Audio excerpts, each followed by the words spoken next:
Okay, so do you remember the Lesbian Masterdoc? It's totally fine if you don't, but it was fairly large a few years ago inside of certain circles, my own included.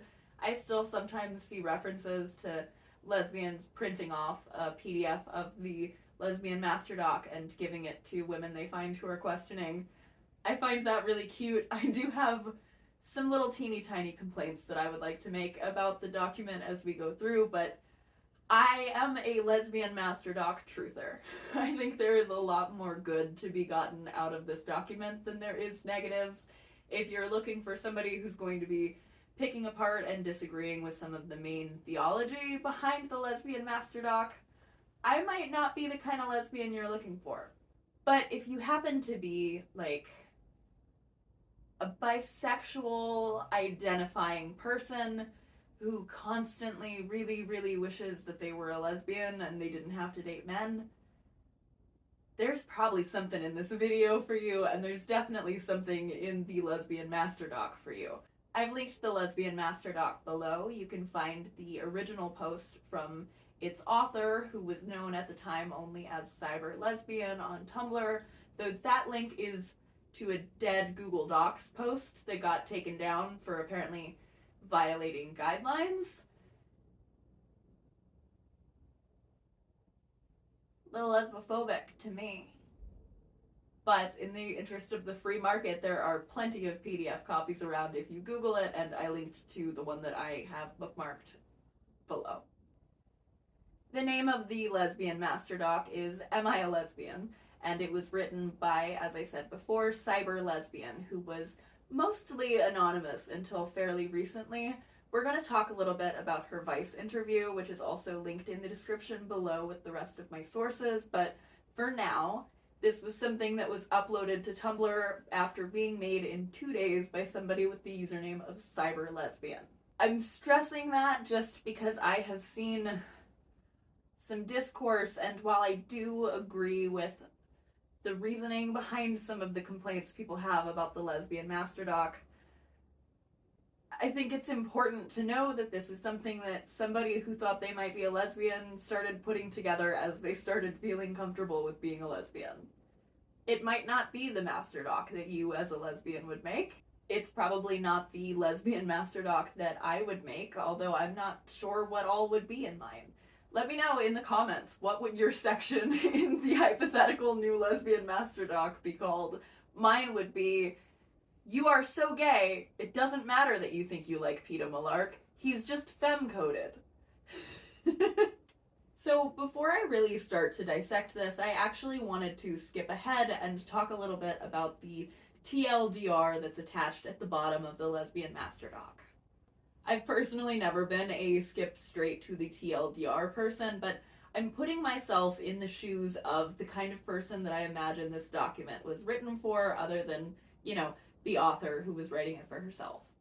So I'm imagining you're gonna find this and be in the same mindset that I was in when I was like 12 years old, Googling, am I gay? How to tell if you're gay? Am I gay? Am I gay or bisexual? What does hetero aromantic mean? All of that stuff, when you're just desperate for somebody to give you an answer. I am so compassionate to the idea of just wanting to be assigned lesbian, and even though that's not actually how it works, I can't bring myself to be mad at anything that begins to present it as an option. If you can take a BuzzFeed quiz to determine which Disney princess you are, or what season you should get married in, or whatever else they do over there, you should be able to look at a list of things that might make you gay if you want to be. I don't have a problem with that. I don't see any real negatives to something that just presents lesbianism as an option, which it is, and which I think this document does pretty well. That's all the Lesbian Masterdoc has ever seemed to be in my interpretation, but I do understand, again, why some people are a bit defensive over certain aspects of it, and why they think that they would approach it differently. This TLDR is kind of the holy grail of, please just tell me I'm a lesbian and get it over with. And I know so many sapphics are desperate for that I just can't bring myself to think anything negatively of it. This is all very subjective, and it's a list of things that also might very well apply to bisexual women who do genuinely want to be in a relationship with a man. But it also might mean you're a lesbian. That subjectivity is given right here in the Jeff Foxworthy titling convention, right? You might be a lesbian if. You might be a lesbian if you feel like you could enjoy sexual interaction with a woman, even if you can't imagine having romantic feelings for a woman. Or if you feel the opposite, that you could imagine having a romantic life with a woman, but not engaging with her sexually. You might be a lesbian if you wish you were a lesbian so you didn't have to date men. If you think men are okay in theory but terrible in practice. If you lose interest in a man as soon as they seem interested in you. If your attraction to men feels like a performance that you're putting on for yourself or for others, you might be a lesbian.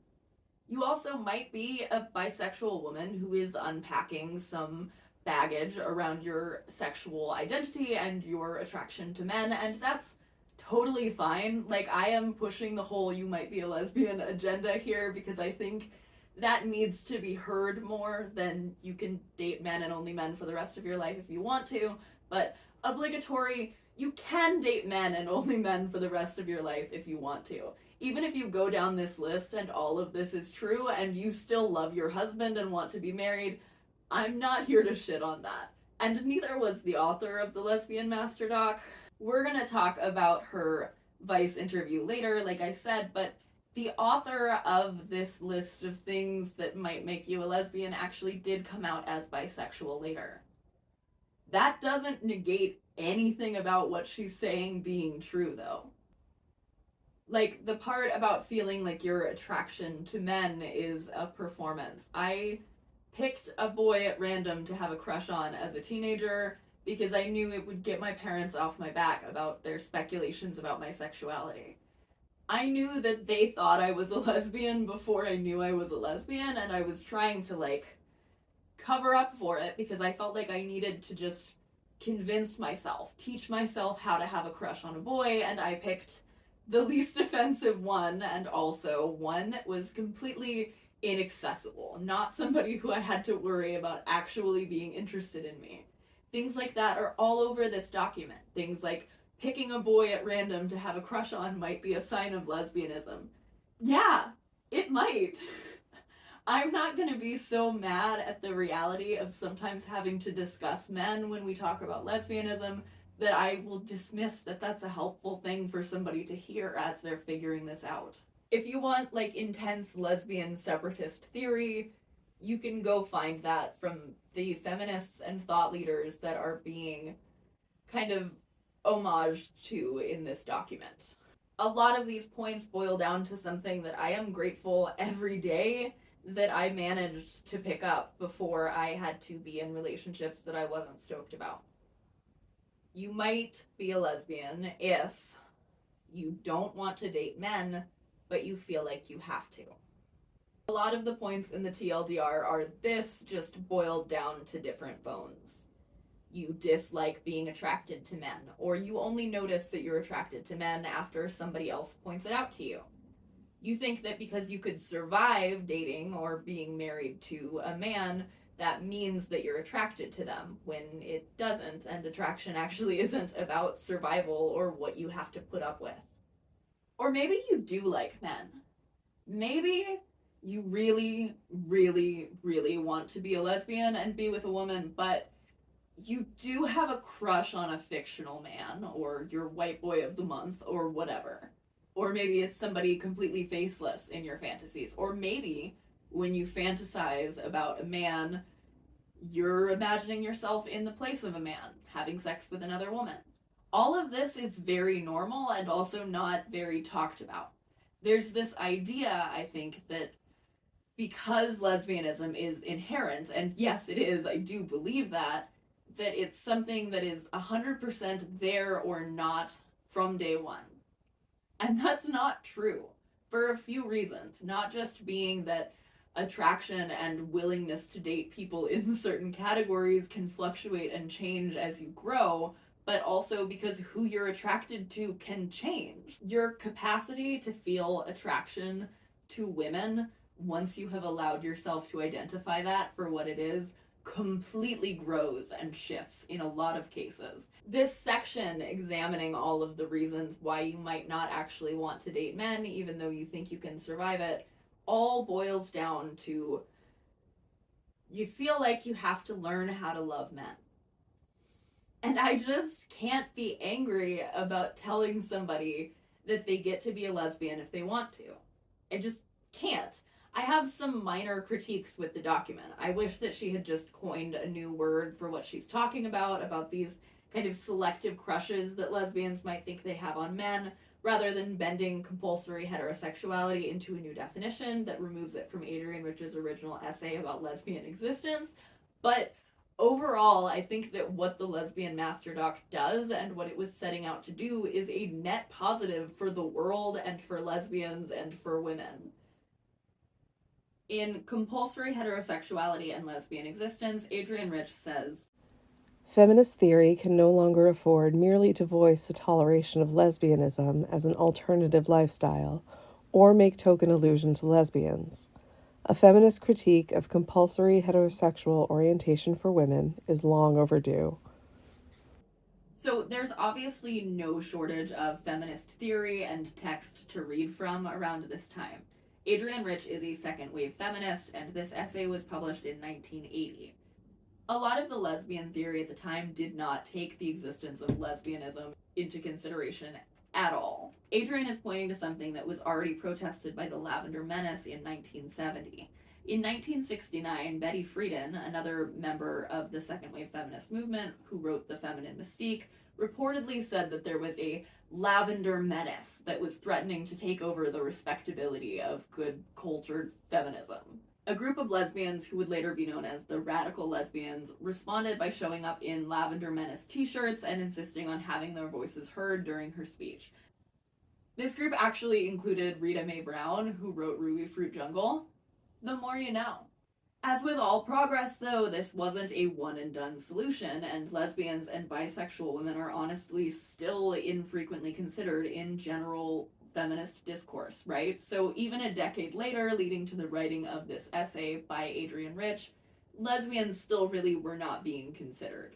We're not going to go over the whole essay here, but in it, Adrienne writes, it is lesbian sexuality which, usually, and incorrectly, included under male homosexuality, is seen as requiring explanation. This assumption of female heterosexuality seems to me in itself remarkable. It is an enormous assumption to have glided so silently into the foundations of our thought. The extension of this assumption is the frequently heard assertion that in a world of genuine equality, where men are non-oppressive and nurturing, everyone would be bisexual. Such a notion blurs and sentimentalizes the actualities within which women have experienced sexuality. It is a liberal leap across the tasks and struggles of here and now, the continuing process of sexual definition, which will generate its own possibilities and choices. It also assumes that women who have chosen women have done so simply because men are oppressive and emotionally unavailable, which still fails to account for women who continue to pursue relationships with oppressive and or emotionally unsatisfying men. Compulsory Heterosexuality and Lesbian Experience isn't written as a how-to guide, a manual, or something you're supposed to be actively one-to-one scrutinizing your own relationships against. The version I read and linked in the description below actually starts with a foreword from Adrienne about exactly that. She says, in part, there are parts of this essay that I would word differently, qualify, or expand if I were writing it today. But I continue to think that heterosexual feminists will draw political strength for change from taking a critical stance towards the ideology which demands heterosexuality, and that lesbians cannot assume that we are untouched by that ideology and the institutions founded upon it.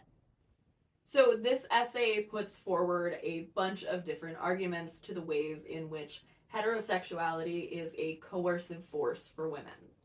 The ways that socioeconomic access is limited to women who don't participate in something like heterosexuality, and how even despite that, there have still always been women who do not engage with men, who do not get married and seek out or participate in or benefit from that social capital. In most of what was being said by feminists at this time, there was this thought work of, yeah, men treat women poorly, and also women are genetically predisposed to love men and want to have their babies. So what do we do now? Adrienne Rich is putting forward something a lot more interesting, and she's also refusing to allow the heterosexual feminists to just forget about lesbians. She puts forward the idea of a lesbian continuum that all women actually find some space or another on. I have chosen to use the term lesbian existence and lesbian continuum because the word lesbianism has a clinical and limiting ring. Lesbian existence suggests both the fact of the historical presence of lesbians and our continuing creation of the meaning of that existence.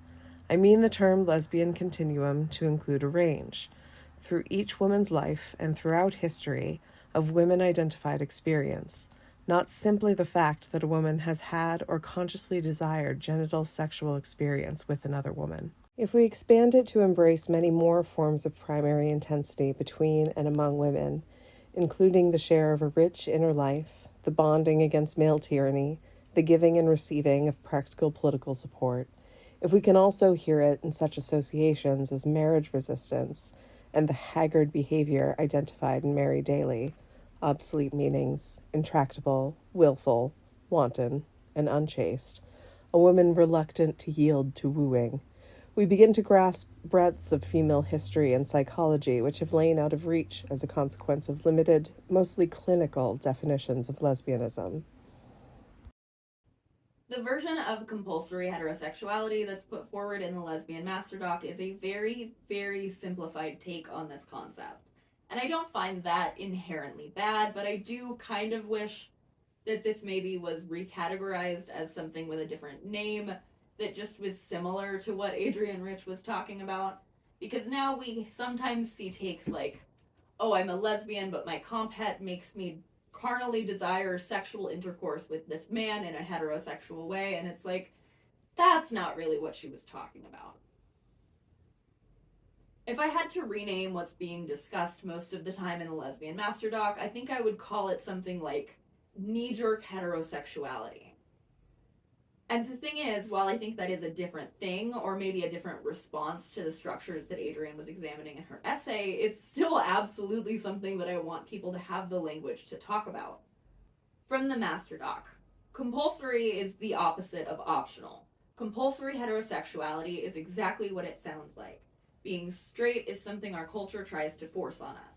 Women are taught from an early age that making men happy is our job.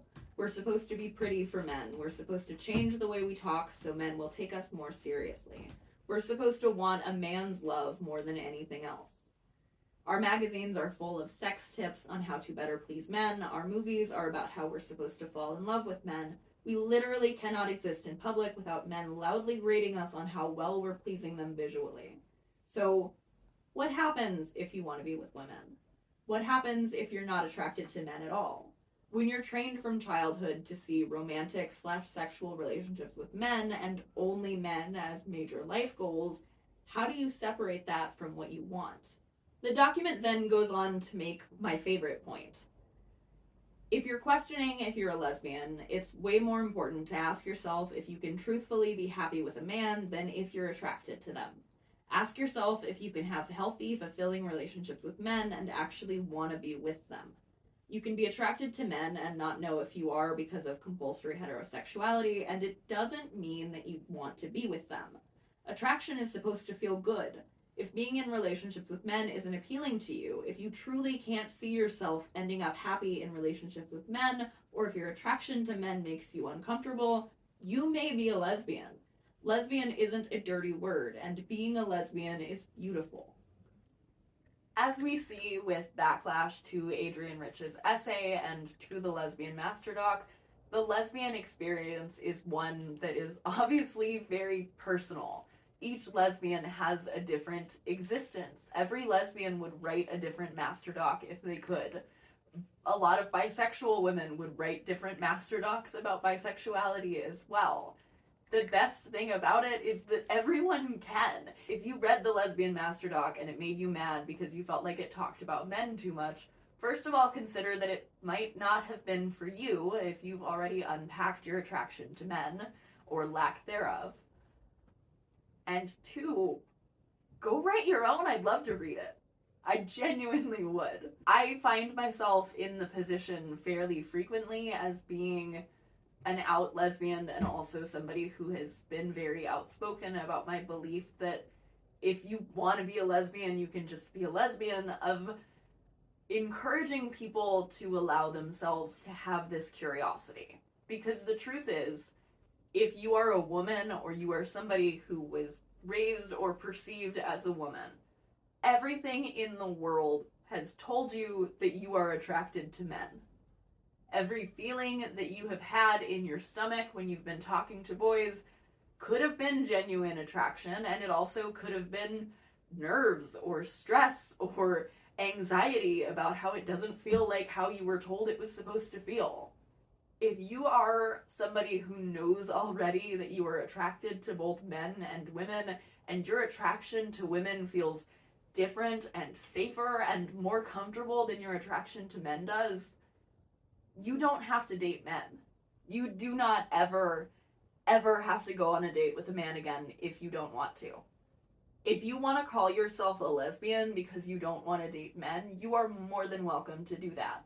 Even if you think you might still feel 10% attraction to men someday in the future, maybe, if lesbianism is what you want, it is something that you can have, and it is something that society has very intentionally positioned to look like it is far further out of your grasp than it is. Even if your sexuality changes later and you come back around to identifying as bisexual, that's great. I genuinely am happy for you. I hope you have an awesome relationship, and I think that you will be able to be more fully yourself inside of that relationship once you've given yourself the time to explore that side of yourself that was sitting around waiting desperately for permission from somebody to be a lesbian. If you want to be a lesbian, go be a lesbian. You have my blessing. You have the blessing of more other lesbians than you know. And a lot of them have very similar shared internal experiences to you when it comes to your confusion and your uncertainty about whether or not you're still allowed to call yourself a lesbian. Even if you have had genuine and 100% Kinsey 1 heterosexual desire towards a man in the past, if that's not something you want to act on today, you're a lesbian if you want to be. Another thing I really like in the Lesbian Masterdoc is the part where it says being a lesbian is a now identity. If that changes, it's fine. And if it's something that you don't want, that's also fine. But I know what it was like to really, really wish that I was a lesbian. And I managed to come around to the conclusion somewhat fast because I was a teenager when I realized. And even those few months, that longing that I had for permission that nobody else could have possibly given me to examine that side of myself and claim that side of myself, I still carry that around with me. You can just be a lesbian. I'm just a lesbian. I'm just a lesbian, and I love being a lesbian. You might really like it too. Closing thoughts and continuity for the sweater that was balled up next to my bed in that shot that I didn't look at until I was editing. I just want to make absolutely crystal clear, when I say you never have to date a man again, I'm not engaging in tricky doublespeak. I mean men, I mean cisgender men. Nothing that I've said in this video should be taken to be a thinly veiled attack on trans women, and nothing about lesbianism excludes them. That's something that's clear in the Lesbian Masterdoc that I'm referring to and praising in this document, but that I also just want to make clear in my own words. I really want to talk about feminist theory and works, and I do believe that there are ways to apply your own critical framework even to people who might not have all of the same ideas as you. But I'm also brand new to making videos, and that's just a situation where it feels worth making clear where I stand. Like, I think J.K. Rowling has worms where her brain should be. She's hateful and terrible, and nothing about what she thinks she speaks for lesbians should be assumed to be an undercurrent in anything that I say. I also think, regarding that Adrienne quote that I read earlier, where she was saying that it's incorrect to quantify lesbianism under the same category as gay male homosexuality, I did have the thought of, like, T for T is the lesbianism of other gay sexualities. And that's kind of what I was thinking too when I was talking about your capacity for being attracted to certain people, growing and changing. I know a lot of people who are, even if not monosexual, like a lesbian, still would consider themselves to be T for T, which is, if you're not friends with enough trans people to know that, T for T is like two trans people dating each other. I think that that's an interesting framework to look at lesbianism against, because lesbianism does tend to be inclusive of a lot of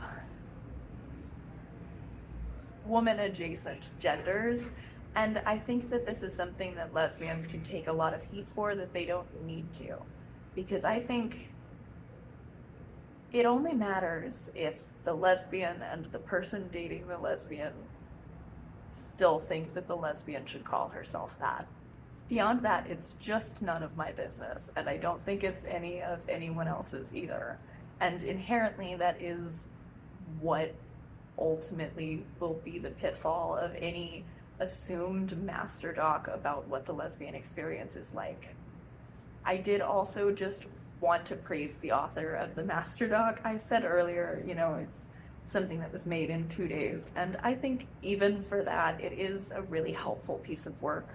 In this Vice article, she says that she had no idea how many people it would help or that it resonated with so many people. And that Vice article also gives a few different testimonials of people who were really impacted by the document. You may have noticed if you've taken a peek around my channel, but I am very new to making videos, and I really love doing it. So I will be back here soon. I hope you'll check it out for whatever I decide to talk about, and if there's something else you want a lesbian take on, let me know in the comments below. You can find some of my other videos as well, and I will pop my link on the screen somewhere over here for my Ko-fi account, which is for donations. Thanks so much for watching.